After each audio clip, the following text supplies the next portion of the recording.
You ask Tiger to solve. This deals with linear equations with one unknown. The final result is n equals 2. Let's solve it step by step. Simplify the expression. Find the greatest common factor of the numerator and denominator. Factor out and cancel the greatest common factor. Swap sides.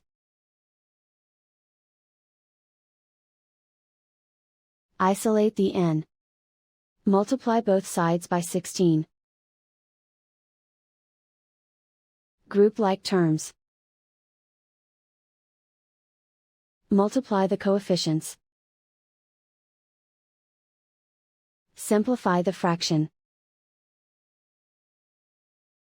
Multiply the fractions.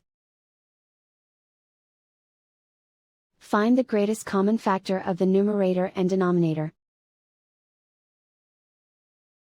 Factor out and cancel the greatest common factor.